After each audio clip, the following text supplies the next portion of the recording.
हाय, मेरा नाम आशिका जैन है और मैं मोतीलाल नेहरू कॉलेज दिल्ली यूनिवर्सिटी की छात्रा हूँ। आज हम पढ़ने जा रहे हैं कक्षा 8 की हिंदी। इसमें एक कविता जिसका शीर्षक है कर्मवीर और इसकी लेखक हैं अयोध्या सिंह उपाध्याय हरिओत।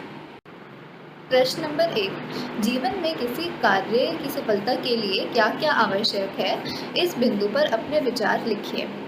इसका उत्तर है, जीवन में किसी भी कार्य की सफलता के लिए सच्ची लगन, कार्य के प्रति पूरी निष्ठा और समर्पण अति आवश्यक है। इसका मतलब यह है कि यदि हमें जीवन में किसी भी कार्य को पूरा करना है और उसे सफल करना है तो हमें वह कार्य अपनी पूरी निष्ठा और लगन के साथ करना चाहिए, तभी व्यक्ति का वो कार्य सफल होता है। हमारा दूसरा प्रश्न, कविता में कवि ने किसकी प्रशंसा की है? इसका उत्तर है, इस कविता में कवि ने मेहनती, जुझारू और लगनशील व्यक्ति की प्रशंसा की है। मेहनती व्यक्ति यानी जो मेहनत करता है, जुझारू व्यक्ति उसको कहते हैं जो अपना पूरी तरह से अपनी लगन और निष्ठा किसी भी काम में लगा सकता है और पूरी तरह उस काम के लिए समर्पित हो जाता है। ऐसे व्यक्तियों की प्रशंसा इस कविता में कवि ने करी है। तीसरा प्रश्न, कर्मवीर देख मिलने पर भी क्यों नहीं पछताते? इसका उत्तर है, क्योंकि कर्मवीर इसके बारे में सोचते ही नहीं, न ही इन बातों के बारे में सोचने के लिए उनके पास समय होता है। उनका पूरा ध्यान अपने काम पर और उसकी नज़र अपनी मंजिल पर होती है। इसका अर्थ ये है कि कर्मवीर व्यक्ति को किसी और चीज़ से परेशानी नहीं होती। उनका एक ही लक्ष्य होता है कि उनके काम की सफलता अच्छे से हो जाए।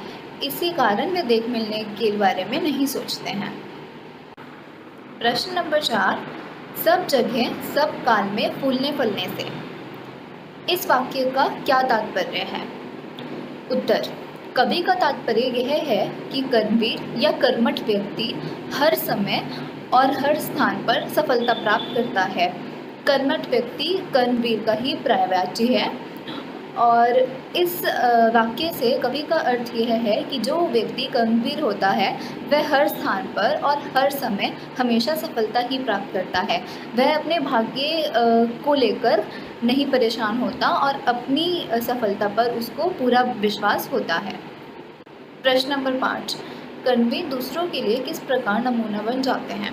इसका उत्तर, कर्मवीर व्यक्ति अपनी मेहनत, लगन और सफलता से औरों के लिए उदाहरण बन जाते हैं और सभी उनकी मिसाल देते हैं।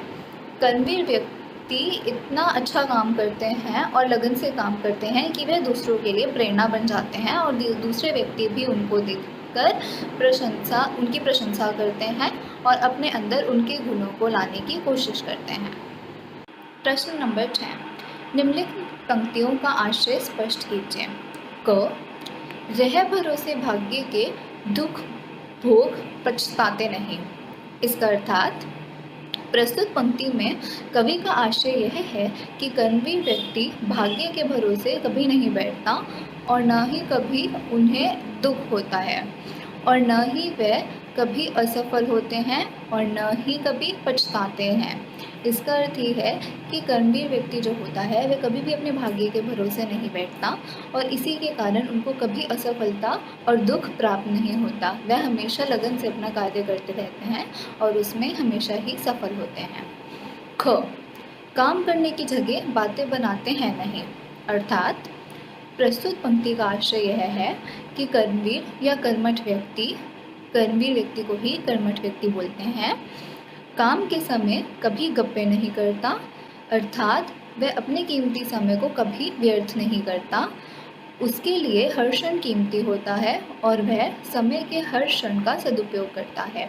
जो व्यक्ति कर्मठ होता है वह कभी भी अपने समय को व्यर्थ नहीं जाने देता। वह हमेशा ही अपने समय का सदुपयोग करता है और इसीलिए उसको सफलता प्राप्त होती है।